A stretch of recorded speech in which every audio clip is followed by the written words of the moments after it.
Good evening, everyone. My name is Rahul Verma. I work at the Center for Policy Research. Thank you again for those of you who might have been following this series, How India Votes, to join us today. This is the 18th conversation in the series to understand how Indians vote. And today we are joined by Professor Rajiv Karandikar. He's currently the chairman of National Statistical Commission, Government of India.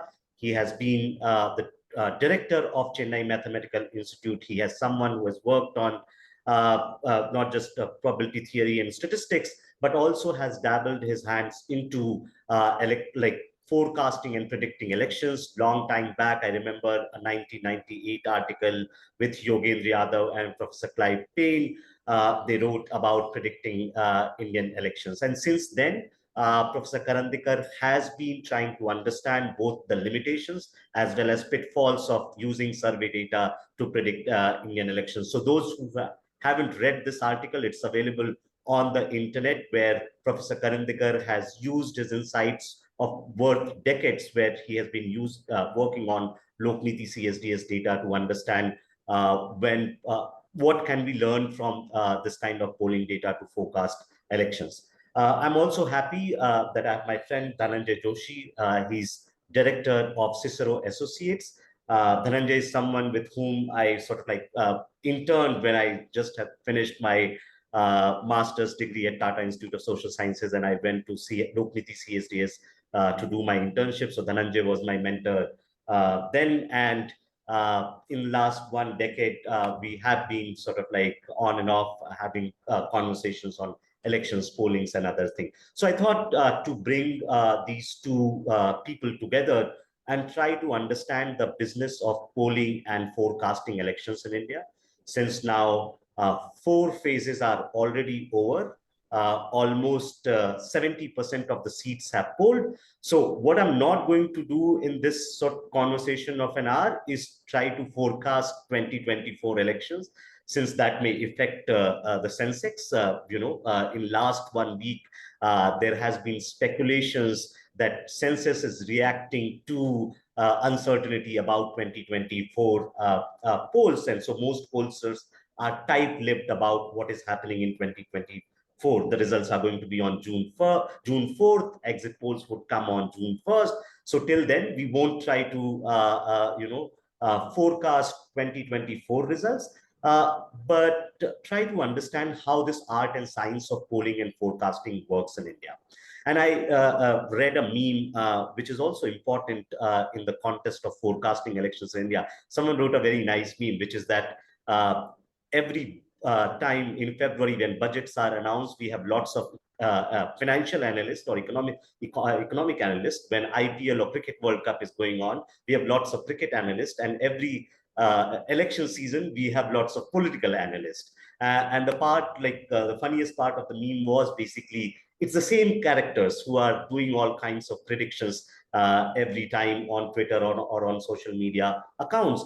And I'm not trying to say that, some of these sort of like forecasting or predictions are just random guesses. They might be doing some legwork. There must be some method to what they arrive at.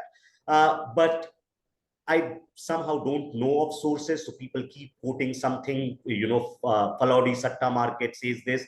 I don't know if there is some official notification from Falodi Satta Market where they are betting or not.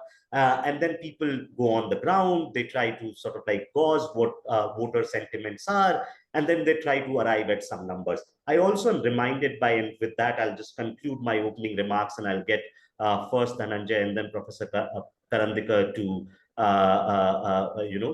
join in the conversation. I'm reminded by Professor Oldenburg has joined here. He wrote a very interesting paper in 1984 that why pollsters got the 1984 elections right, but not everyone else who was just trying to read different kinds of sentiments. And the point he made that there are 3 kinds of people, some knowledgeable people, mostly sitting in cafes and Khan markets and here and there, then talking to some politicians and then talking to some other person.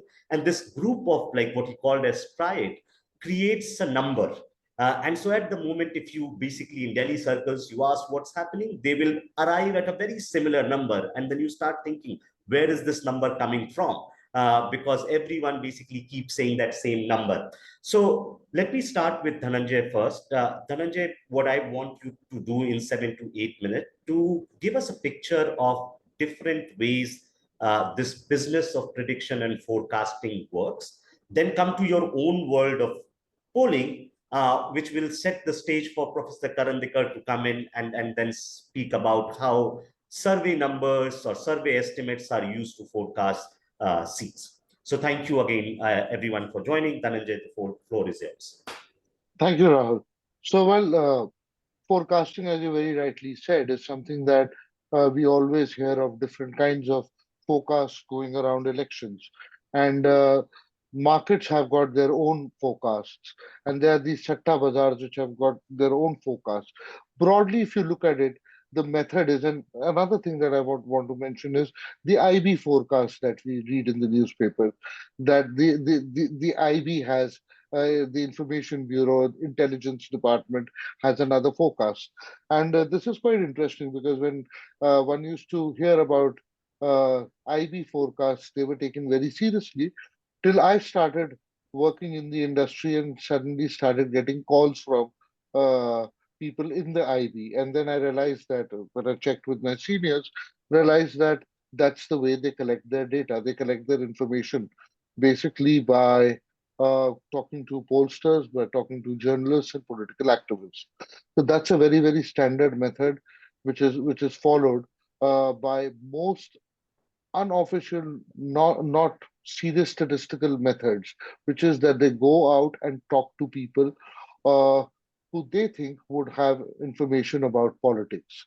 So pollsters, journalists, political activists, even I see a lot of influence of market players in rural India. You have mandis and there are these all these associations, caste organizations. Uh, Typically, people would go to all these organizations, different kind of unions, get a sense of what is happening, and then come up with a number. As Rahul very rightly said, if you talk to people in Delhi and in Lutyens Delhi, as I say, well, the numbers are going to be within a range. When you go down to a constituency, the numbers over there are again going to be in a certain range for that particular constituency because the data sources are the same. That is how most satta bazaars and unofficial predictions work. Besides that, there's a more nuanced approach of looking at how not doing a survey and not looking at statistics, but still arriving at a kind of a forecast is something that we see a lot of journalists doing field trips. They go talk to different sections of people and then derive a certain number. Academics generally do that. It's a more qualitative nature of work.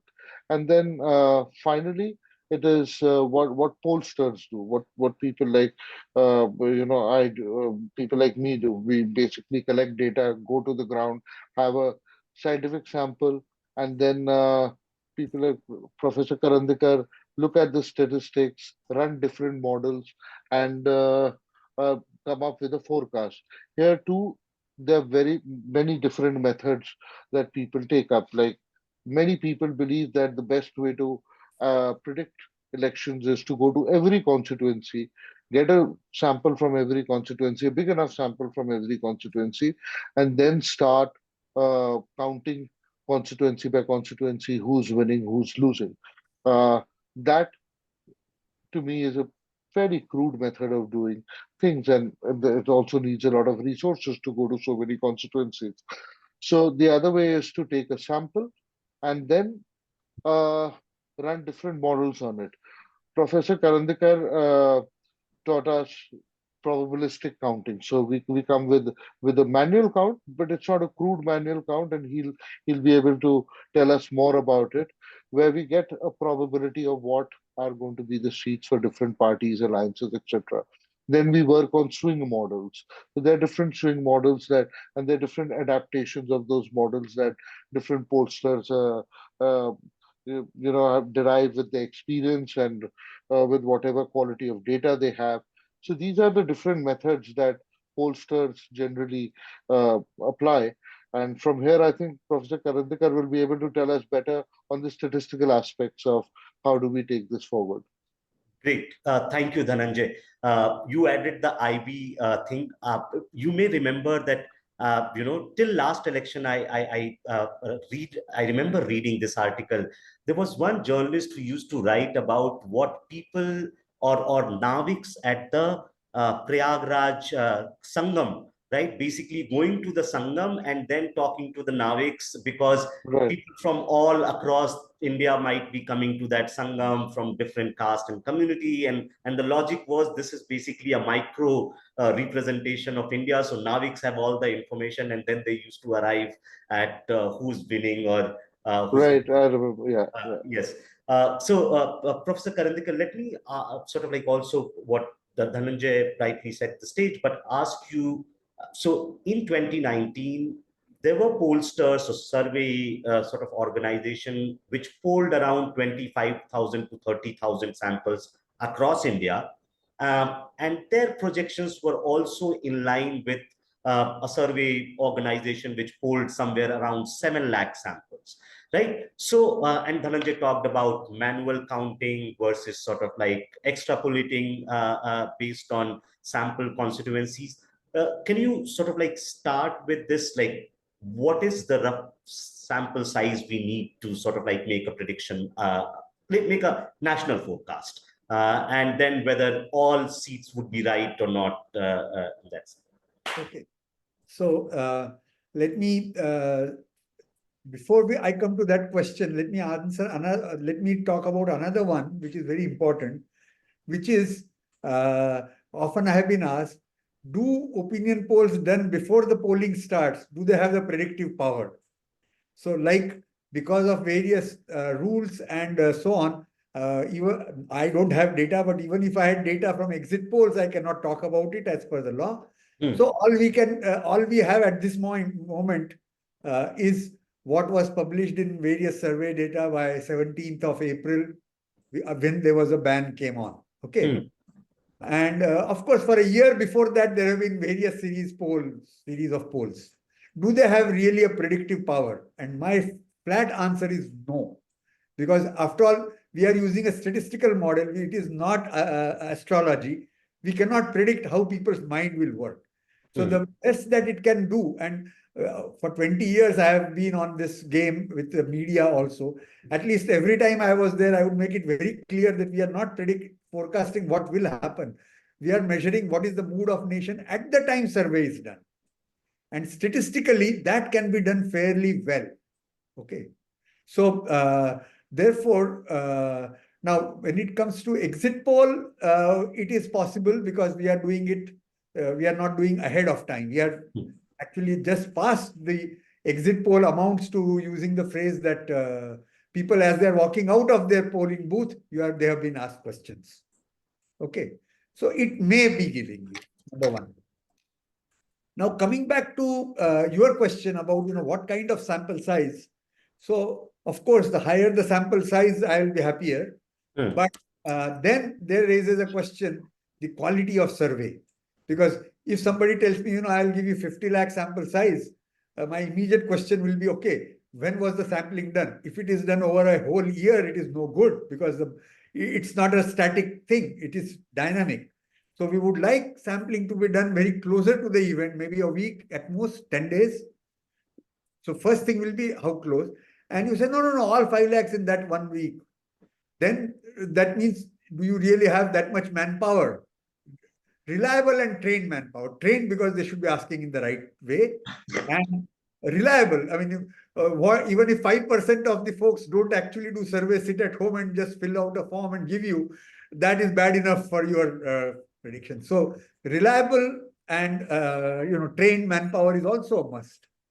So I would say that if today I am being engaged by somebody, I would want minimally something of the order of 40,000 or 50,000 nationwide sample, chosen as per my rules. I will write down the rules and not your choice.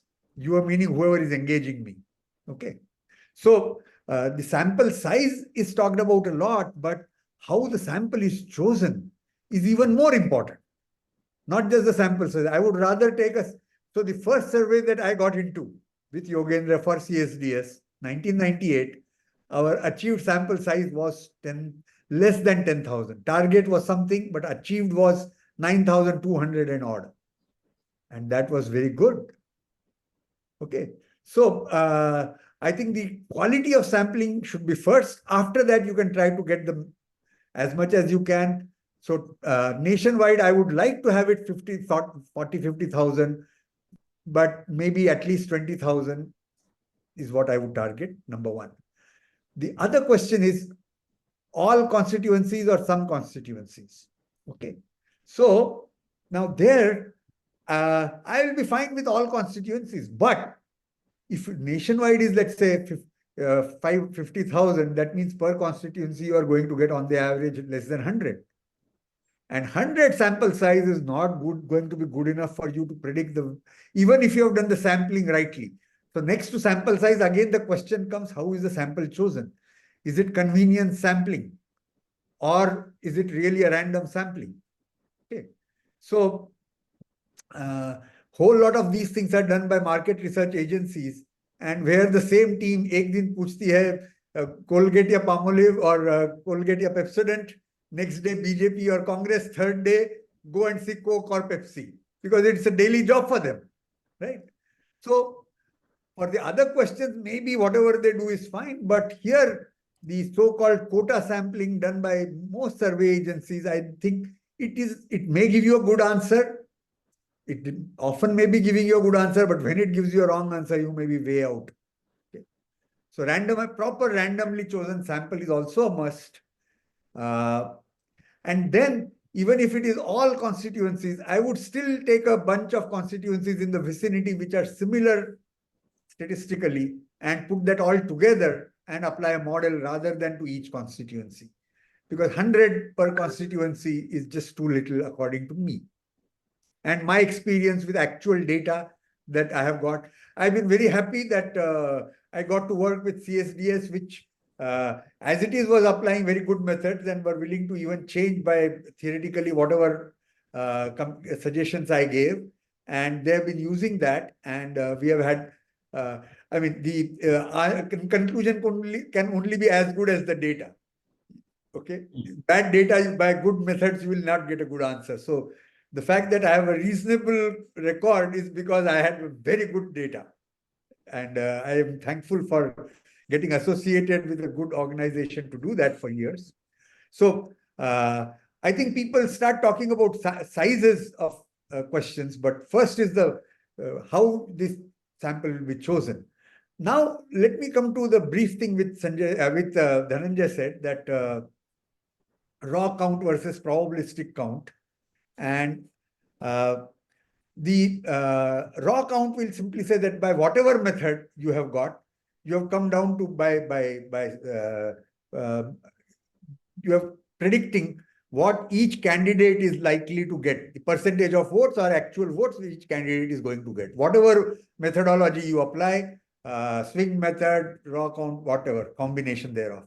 Now, the raw method will be, now that you have predicted whoever is predicted to get the maximum seat, just predict him to or her to be the winner and then count party-wise. That is the raw count method. So now the point here is that suppose we are using a similar methodology, okay, whatever is the methodology. In one seat, our gap between the winner and the next candidate is something like 20% votes. In a neighboring constituency, it is 3% votes. So logically, we are very, very confident where our scene is a 20% gap. We can say, kuch bhi, whatever it is, so-and-so is going to be the winner. And where the gap is only 3%, we may still say that so-and-so is the winner, but our voice will be muted. And if that 5% drops to 1% or 0.5%, then we'll say all bets are off. Either side can win. More likely that so and so will win, but we don't know. Now, what we can sense using the data, if we can somehow convert it via mathematical model into we assign probability of win or predicted probability of win and then add those probabilities. That is what is this method, which I have been popularizing, which is it has not become popular. I doubt no one has used it, has told. People ask me, why is it not known? Is it patented? It is not patented. I lecture on it. It's available on YouTube. It is available on papers that I've written, but no one has told me that they actually use it. It's not complicated, but somehow people have not used it. But I can make out that when I was right because of my methodology and so on and so forth. So. Okay. No, thank you so much, Professor Karandikar. So a couple of things. One, if you have questions, please put in Q&A box, and after one more round, we'll return to answer some of those questions. Second, I'm going to paste something on the chat box. Some of your questions are going to be on methods and other things. Long back, I had compiled a seminar issue in which even Professor Karandikar had a piece on forecasting models. And so these pieces are freely available for you to read about election surveys, not just in India, but in other parts of the world. And so please feel free to, find answers to some of your questions there, but we'll try to, answer some of the things that you are putting on Q&A box in 10-15 minutes. Dhananjay, let me come to you. Since you have been in this business of now polling for more than a decade. My question to you would be, the general impression is that, polling and forecasting is more of a tamasha, election night fun. Some people have it, but no one takes it seriously. And then, they will basically bring one or two election where most pollsters were wrong, even exit polls were wrong. Right. Hardly, anyone cites you when most pollsters were right. In fact, like if you look at Pranoy Roy and Dorab Supariwala's book, they actually looked at more than 883 exit polls in last one decade, and they said so there are some conclusions. One, as Professor Karandikar rightly pointed out, pre-polls are done months in advance, and things change in that month. So you shouldn't be looking at what pre-polls indicated about the final poll outcome. Exit polls are better way to understand whether exit polls were in the direction of matching the poll outcome or not. And their conclusion was that exit polls in comparison to pre-polls are more right. And more often, exit polls have been right, more than 90% of them. If you are looking at basically more what I'll say, more reputed polling organizations. Now, by reputed, I mean that this polling organization has been conducting polls for at least a decade. Most of the time they get right. They reveal what sampling methodology they have followed and other things. And so we have a good track record. But my question to you would be, in this 10 to 15 years, what we have learned as people who are interested in the business of polling and forecasting, what mistakes we were making, say, at the time of 2004, which gets cited often compared to when we are polling now. What have we improved as pollsters and forecasters that the chances of getting something right, at least in the exit poll, is minimal? I'm not saying like anyone who works in the world of statistics 1.101, right? We are modeling uncertainty. So yes, there is always a chance things can go wrong. But what have we learned in terms of like polling and forecasting? So, looking at pollsters, with my own experience and looking at pollsters around the world, I think one of the most important things is to first acknowledge that every election is going to be a difficult one. So saying that these are simple states, these are tough states, because every time you're going on the ground and collecting data, there are going to be different types of errors in it. And the predictions are based on survey data, and surveys are basically error prone. So there cannot be an error free survey. So where exactly that error lies is something, there are many things you can realize retrospectively after you've done the forecast, and especially when we look at exit poll forecast, election night forecast. Voting finishes at 6 o'clock, 7 o'clock. Your sponsor wants the data on air. If somebody's really reasonable, they'll revise it at 9 o'clock. Otherwise, you just need to put in the data right there. So cleaning out every error and deep diving into the data becomes quite difficult. So, so one of the biggest advantages has been technology. When we used to go back to 2004, or till I think about 2012, 13, we used to use pen and paper as a mode of survey. So you could not really catch all errors on them. And especially exit poll data used to come through telephones, you used to have a tally table, you could not deep dive into the data. Now we have technology, so we have GPS coordinates, we have timestamps, we know what was the distance between two surveys in an exit poll. It should not be much, for instance, because it should be within a few 100 meters of the polling booth. So you have all this information, which helps you control quality of the data. And then is, of course, how good your sample was. Now, I'm going to come back to that whole question, that whole discussion on big sample versus small sample and quality of sample. If it's a randomized sample, we've had uh, we've seen this across the board that people have gone wrong with 100,000 sample sizes, and people have gone have been very accurate with 5,000, 10,000 sample sizes as well to predict a state. I'm not talking about a nationwide sample. So, so I think one of the biggest lessons over years has been to look at the data every time differently and keep improvising in every single way. I'll give you a small example. It might be, you know, Professor Karandikar will be able to again guide us better on that. Over years, what we've realized is that when you draw a sample from a list of voters in a particular polling station, instead of taking 25 people up front, if you take five small samples of five sets of samples of five each and just merge them, your error is less. Now, that's something that, there's a statistical explanation to it, which I might not be the best person to do it. Now, these are the kind of lessons that you keep learning, keep struggling, and keep going on with them, improvising at different levels. Okay. Thank you, Dhananjay. Let me also put this question to Professor Karandikar. And I've seen both Pranoy Roy and Yogendra Yadav mentioning this, that pollsters and basically statistician like yourself, when you are converting vote estimates into seat share, you people might be making mostly type 1 error. By type 1 error, they mean that pollsters wants to play safe, and they underestimate either the losses or underestimate the kind of victory a Gains. party might be getting. So basically, being risk averse, playing safe, and that's why most often, while pollsters in India get the direction of the winner right, they never reach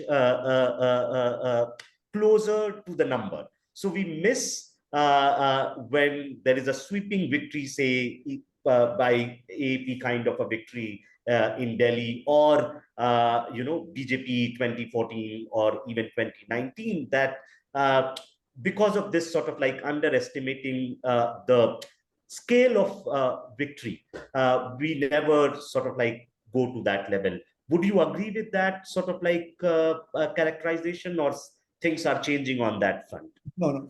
Okay. So firstly, I think it is very difficult to put all pollster in one basket, number one, because nobody is required to completely disclose what methodology they apply, number one. Okay. So we don't know. We don't even know how much of what they say is based on data and how much is superimposing expert opinion on that. Okay. So, so that is number one. But let me answer this question in any case vis-a-vis the methodology I have been using. Okay. And I've been on air also. I've said that the methodology, the vote to seat conversion in particular, okay, is very dicey. And you have to make a choice. And my choice there has been conservative to the winner. Okay. And which in turn means you can say, you can call it play safe, you can call it what, but conservative to the winner. Okay. And because ultimately nobody is in, I mean, the end users are not so much focused in exactly getting the seat numbers right. But typically questions is anybody going to get a majority or not? If majority, how close to the positive? Is it very comfortable, ultra comfortable? If short, is it very short? So that is the broad question that people want. People don't want exact numbers. Okay. And at the same time, I think even being conservative this way, there have been times where we have got it on the dot with CSDS work and this conversion, so much so that we have given an interval when the truth came out to be the midpoint of our interval. Okay. And there have been times when the one I remember is UP 2011 or 12, whatever, 12, where everybody got it wrong. We were the only ones who got it wrong. Right. We were the only ones who got it right. And but our we had overestimated. Even what we call was underestimate, conservative to the winner. They did not quite get. So we had they came fairly close, but we had said even more. So it's not that always we will always be, they will only get above what we predict. Because it's only a question of, the sampling errors. It's so there. I may also add that there have been times where the sampling error and the modeling error cancelled each other, and we got a perfect outcome when there were errors of both kinds. Okay, that also can happen. Has happened in my experience. So I think to judge a pollster or a agency or so on is not by one outcome or by one election. It has to be, as you are saying, 10 years or more. And you look at the entire gamut of all the predictions they have made, and if they have got broadly right or wrong, and so on and so forth. So I think because the methodology was conservative to the winner, by and large, we were underestimating the extent of victory. But there were times where the victory was even more than what we predicted. Okay, so now the other thing you had, I forget, you said somewhere that people are not so much interested. It's only an end game, etc., on the day for the channels. But I can tell you that both in 14 and 19, the stock markets were very, very keen, and they are willing to spend a lot of money in to various people, including pollsters, including me. So I had spent in 14 and in 19, I spent more time talking to the people from market than in actually analyzing data or applying my models and coming to that or appearing on TV. I spent more time in market. This election, since I don't have any data, I'm also not talking to the markets, but I'm sure others are. Okay. So I think that is one area where there is continued interest, and they talk not only to pollsters, they talk to politicians, they talk to decision makers, serious players do their own polls in their own way, short size, etc., etc. They pool all this together to make a judgment of how much and where they are going to invest. Let me ask you another question, and then I'll come to you, Dhananjay, which is that in this round of election 2024, 4 phases have happened. Turnout seems to be on decline. So the question to you is this now, looking at the past, which is whether turnout sort of like plays a big role in sort of like thinking about the forecasting models.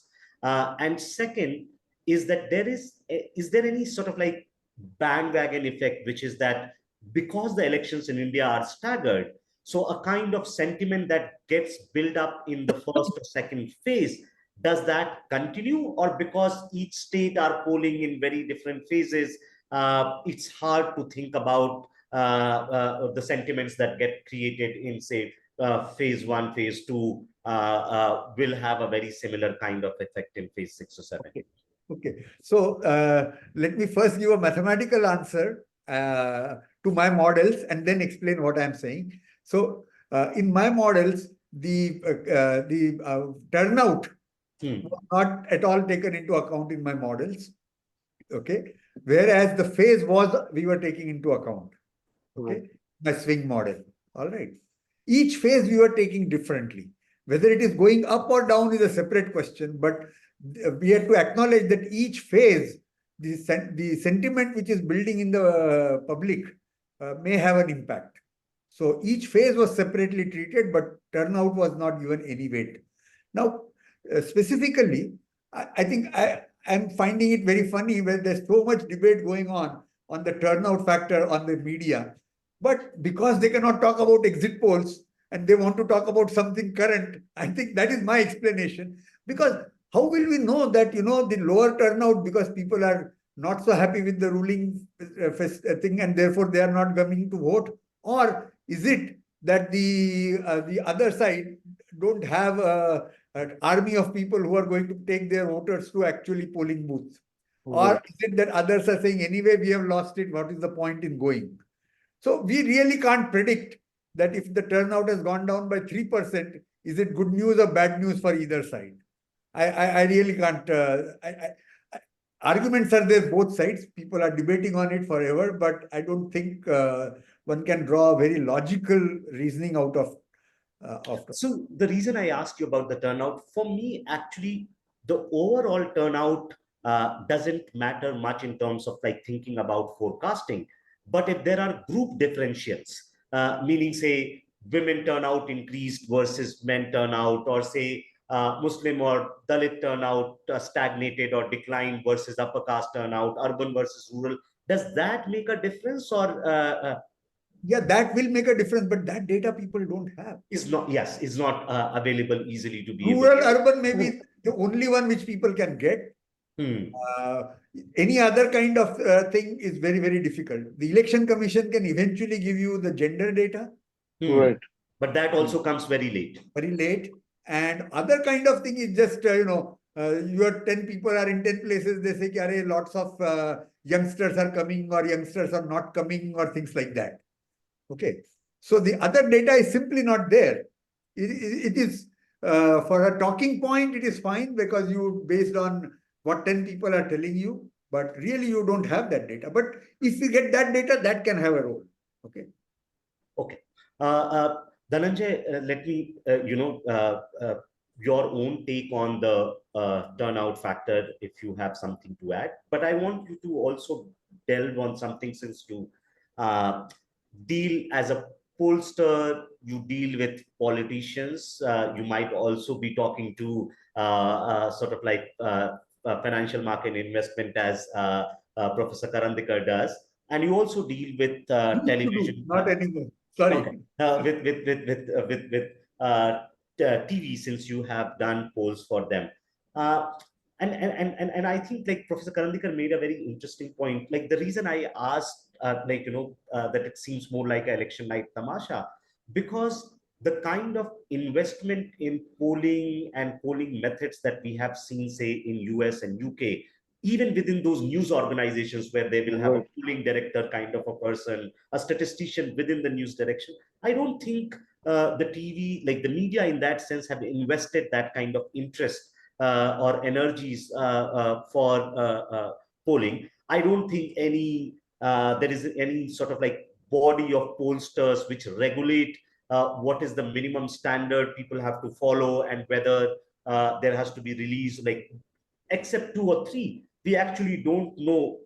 Forget about the representativeness of the sample. I don't even know whether they are polling in person or they are doing on phone, or there is convenience sampling or random sampling, right? So why do you think this kind of discrepancy exists in polling market here, where every TV channel at least tries to run a poll, and if not poll, then polls of polls, which is highly sort of like objectionable for anyone who does statistics. But anyways.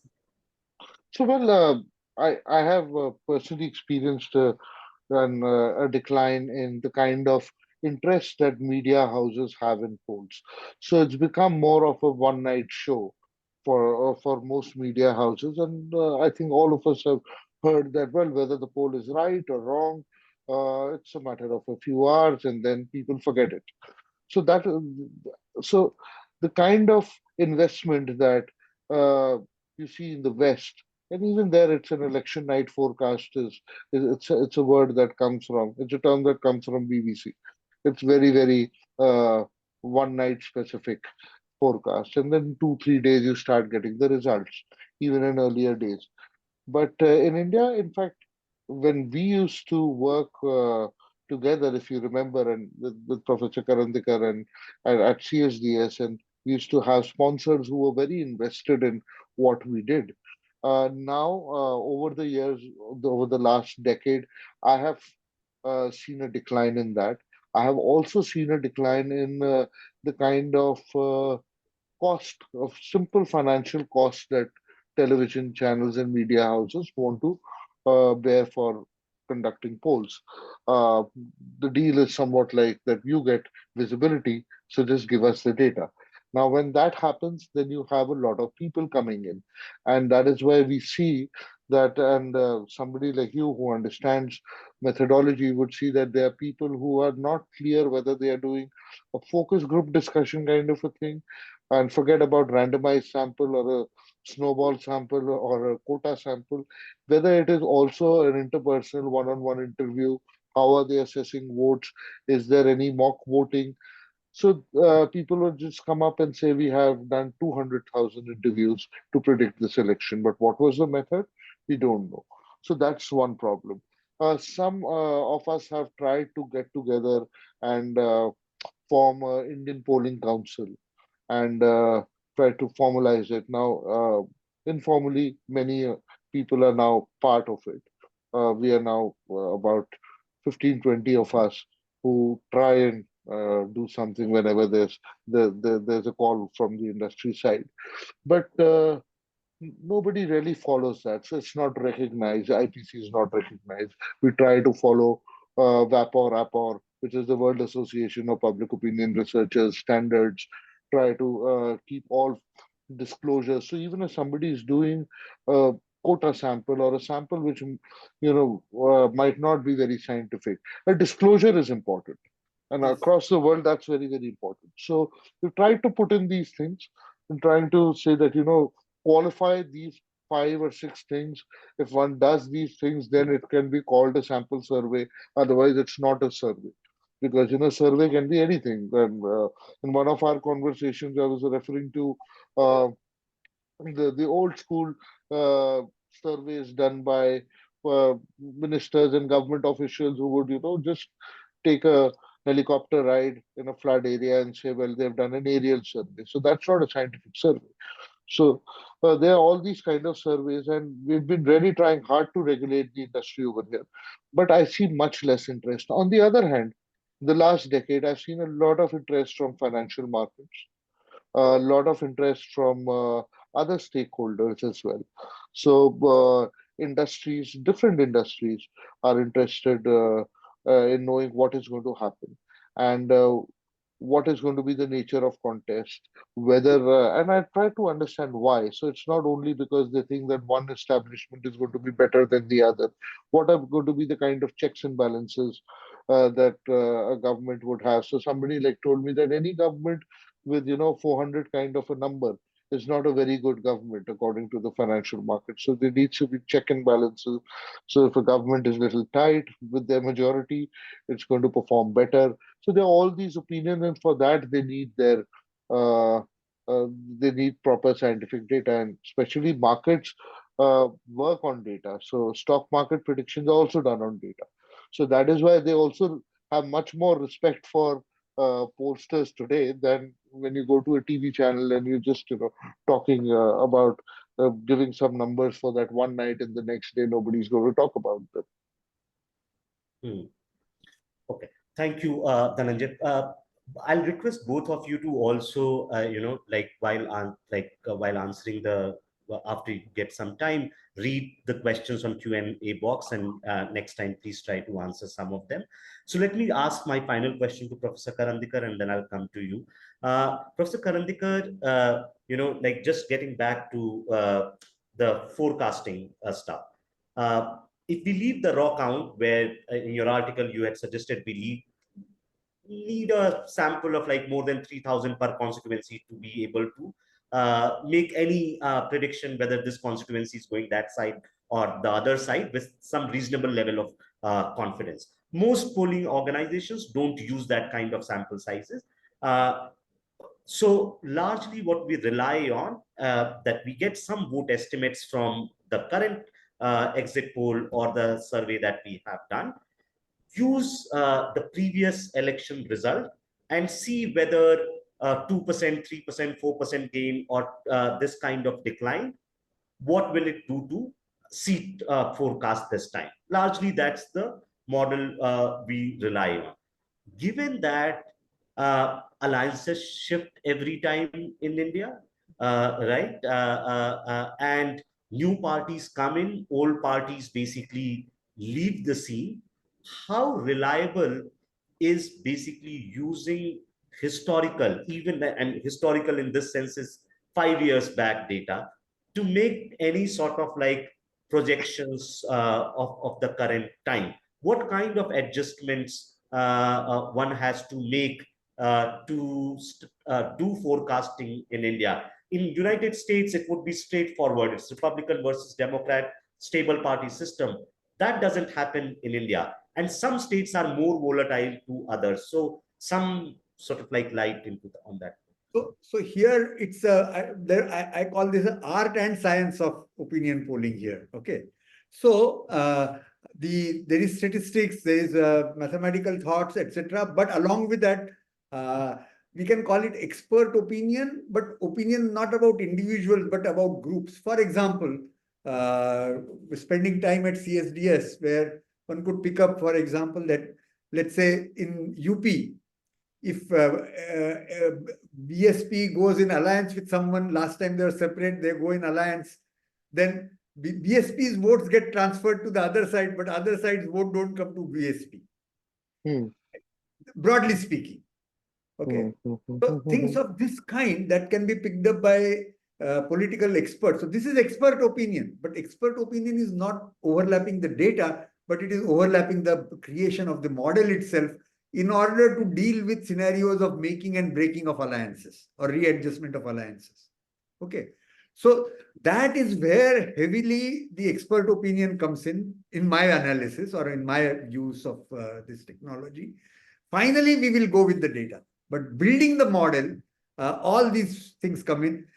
Creation of new parties is something which is almost a black book. We have to just completely play blind there, and not much hand that we can take from the past data. But making and breaking of alliances, the expert opinion has played a very interesting role.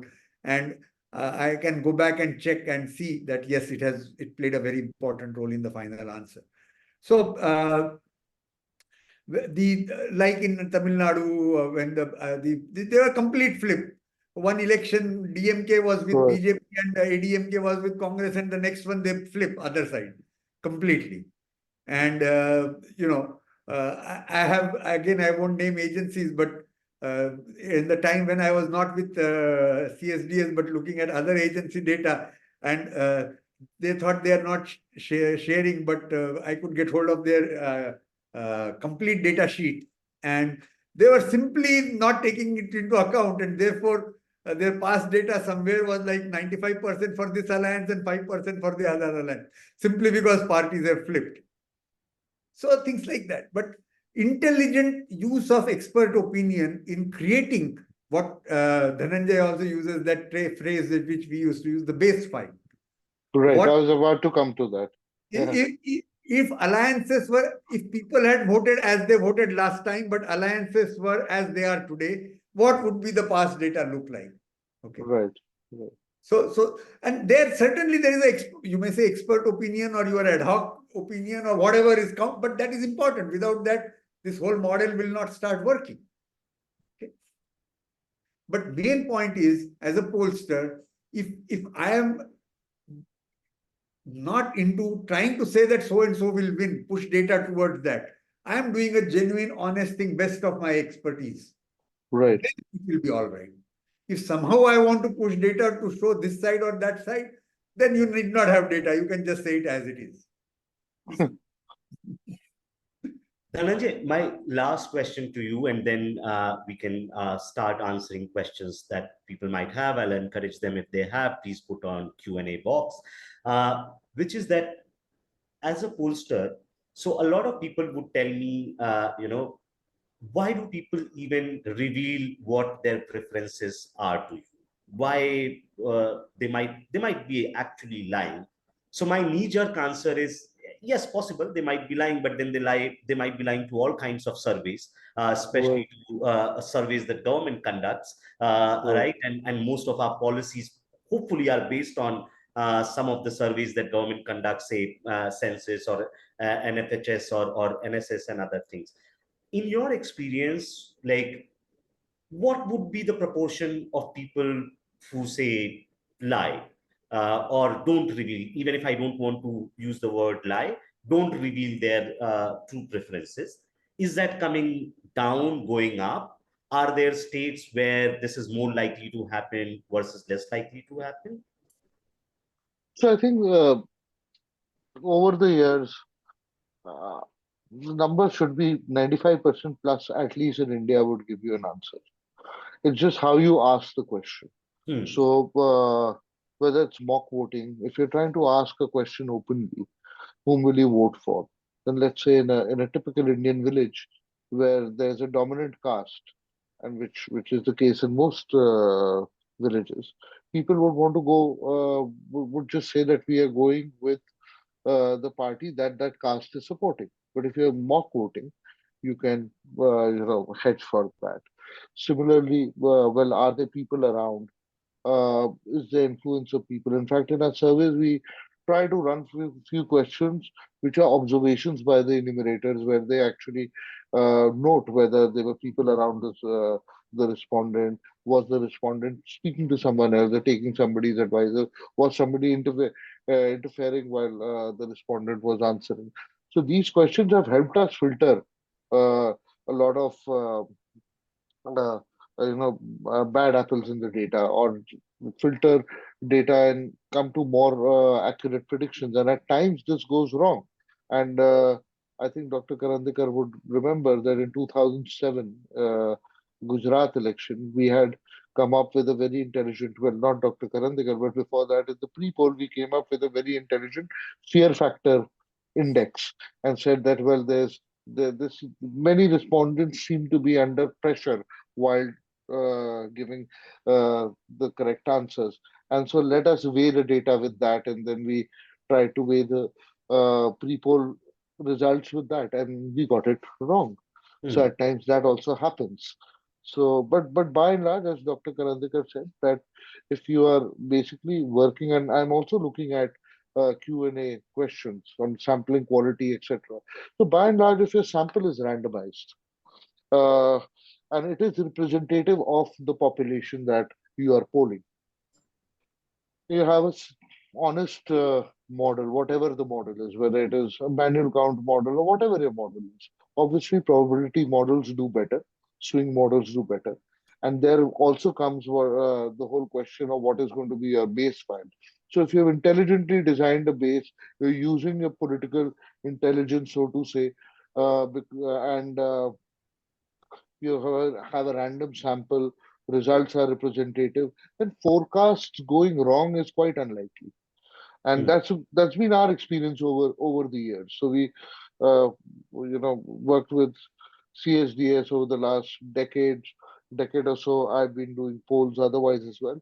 You get polls wrong. So that's always going to happen. You will get some forecasts wrong, which is part of the trade. But by and large, you have a good record if your sample is good and you're using some basic political intelligence. Like for this time in 2024, Maharashtra is a big challenge. So you have two Shiv Senas and two NCPs. How do you deal with that? And you've got the same folks basically who were together now with two parties, uh, with the same names, the same a similar social base, etc. Now, how do you create that base file? How do Hmm. you split that? So these are the kind of challenges. For instance, in Uttar Pradesh, there used to be a time that uh, BSP used to, in layman's language, waste a lot of votes, which we call a multiplier effect. So, Hmm. so BSP would get 20% votes and only get, let's say, 18% or 16% seats. Whereas Samajwadi Party, because it's got its concentrated vote, would get 22% votes and 27% seats. I'm just Hmm. giving an example. So these are things that you see, and there comes the whole question of what is the social base of the parties, what is the past track record of the parties. Then you refer to past data, and an intelligent forecast generally goes right. Hmm. Hmm. Yeah. Oh, thank you, Dhananjay. Professor Karandikar, you want to answer any of the questions that is there on Q&A box? Yeah, so there's one question is how do you define sampling quality? Hmm. Now, uh, I'm, I would say that it's a methodology used for sampling quality we can talk about, not of the actual outcomes. Okay, Hmm. so that is the important category here. I don't know what the question here. He adds on next one, which says that he means parameters would you want to see in the sampling. Right, right. So So, yeah, go ahead. yeah, so, sir, what I would want to say is that, this is a question that comes all the time, and we face that question. When we Uh-huh. go to the field, like yesterday, I did an exit poll. The first thing was, what is the sample quality? How do you assess it? Because the numbers are the numbers, right or wrong.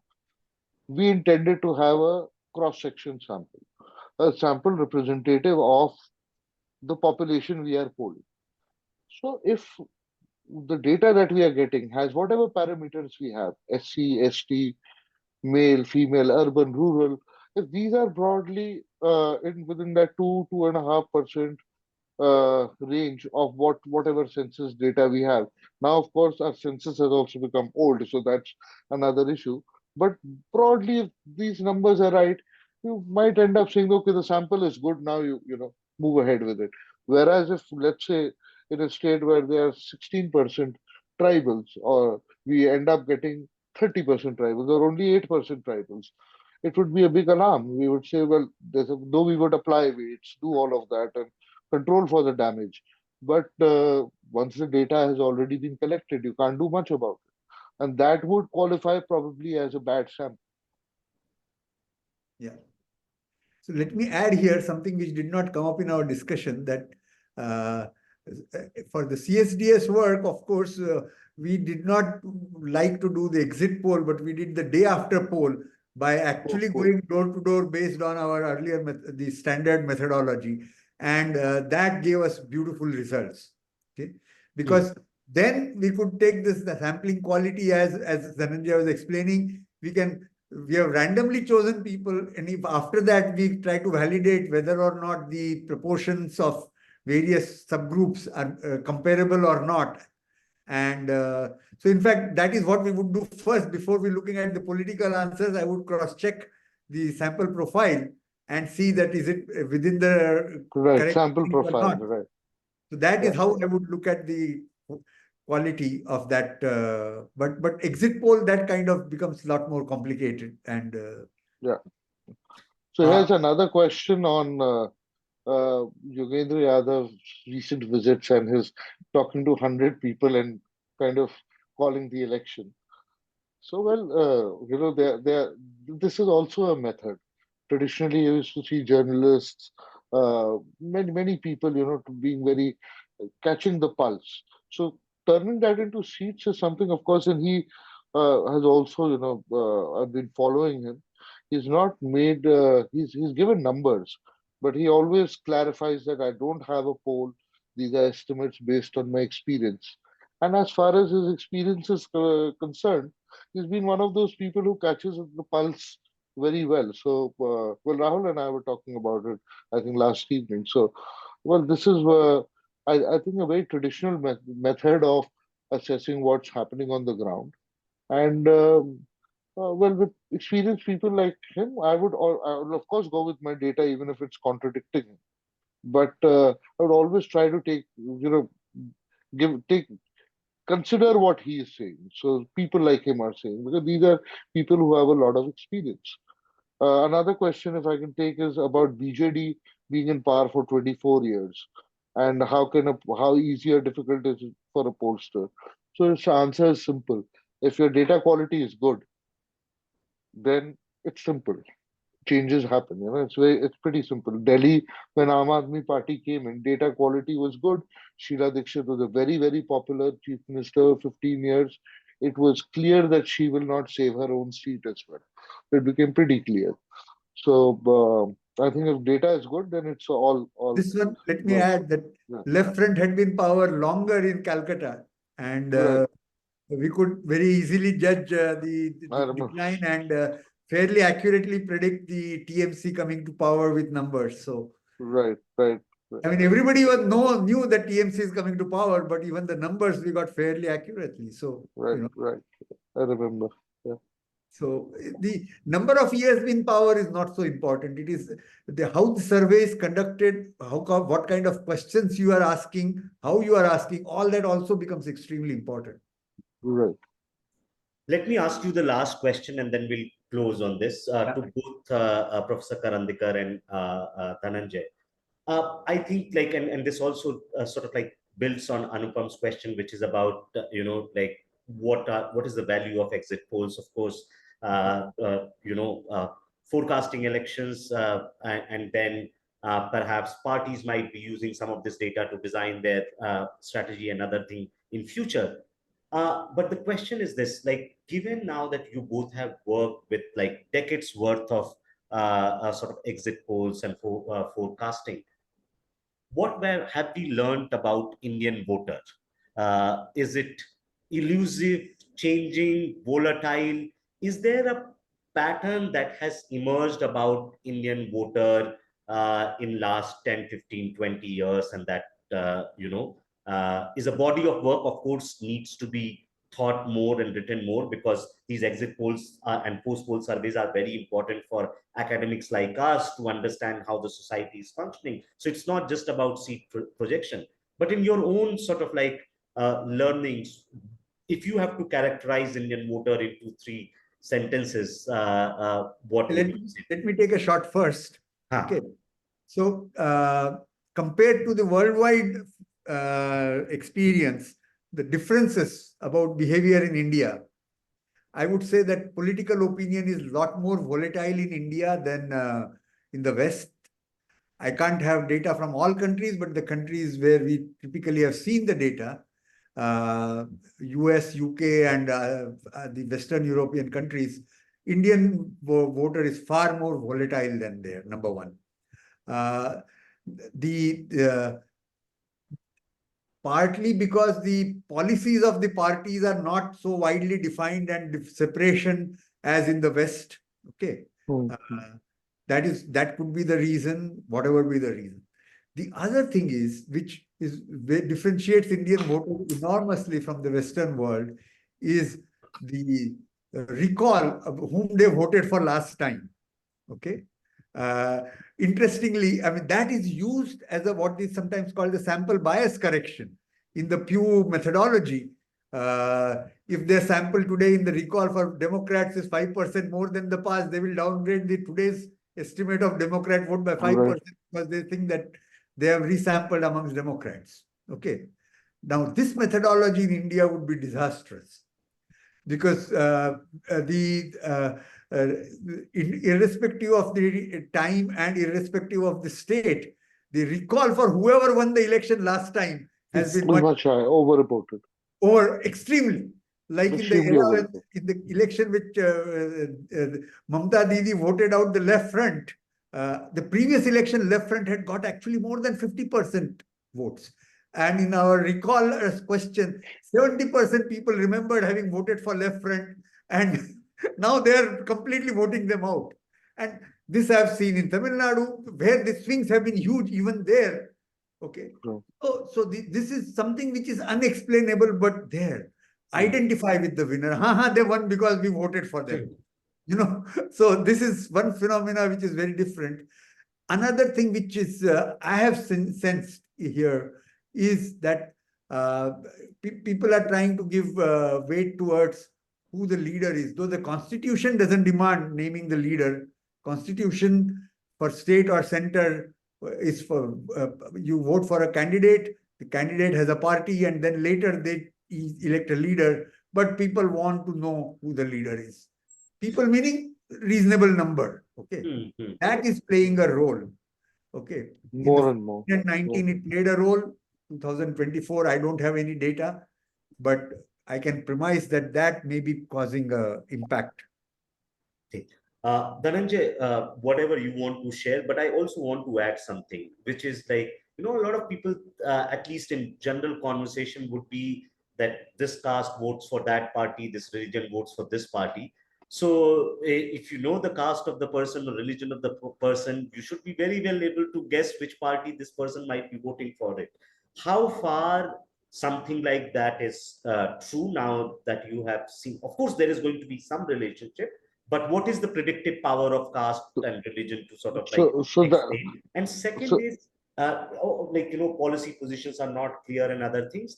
But like, how much economic issues matter to Indian voters in deciding election, their voting outcome? And the reason why I'm saying this is that in last 20 years, any survey that you pick up, the top priorities or top issue on which people might be voting, they say it's economic issues.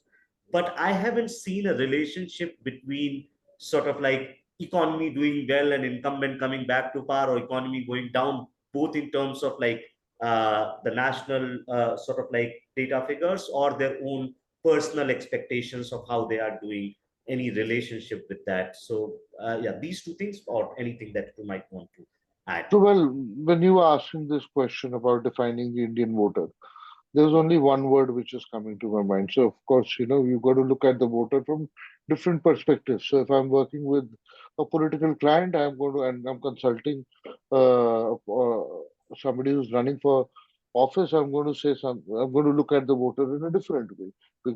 But if we are looking at a voter from the point of view of a pollster, well, the only one word that dominates everything is multivariate in the real sense. Hmm. So so whether we all know that economic issues have always been voted high, and we cannot say that there's no voting on economic issues, or what we used to say the BSP of election, Bijli Sadak Pani kind of issues, the very day-to-day issues of livelihood. So they have a role, but at the same time, caste also has a role.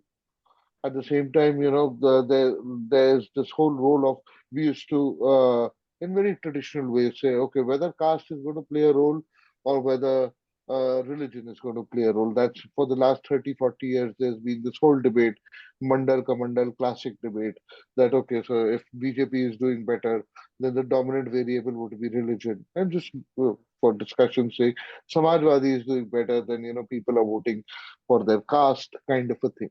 So uh, there are these multiple issues, and we have tried doing that. And tried to run models and say, try to look at that key variable which is uh, playing a role in uh, deciding how people vote. But I think that's why India also doesn't have any model of voting kind of a thing that you find in the West. And the reason is that voters are multivariate. There's so many multiple identities, Yeah. multiple preferences at what point of time. And I think politicians basically manage their elections on that, or especially at the leadership level. I'm not talking at the candidate level. Hmm. What can they play at what point of time? Will leadership play in this election? If a name and leadership is going to play, people would know where the election would be going. Would issues of livelihood, economic issues play? Would local issues play? Well, somebody else in the race would want to push for those issues. Hmm. Hmm. Hmm. Would caste play? Would religion play? Would nationalism as a sentiment play? So the most interesting part about the Indian voter is that, at least till date, we don't see at a national level, 55, 60, 70%, and block going the same way. Hmm. Hmm. Hmm. So that because they are such a diverse set of voters, and within each voter there are so many variables that are playing. So Hmm. that's how I that look at the Indian voter. And in that sense, why basically campaigns become so much important, Right. that parties and politicians spend so much energy to basically galvanize a section of voters and try to make some issues salient, which is going to help them, try to play down other issues, which is not going to help them. Thank you again, Professor Karandikar and Dhananjay, for this lovely Thanks a lot. conversation. I Thank you. really enjoyed, and hopefully this was a learning experience for everyone.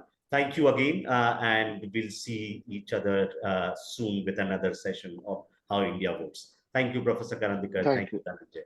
Bye. Thank you. Bye bye.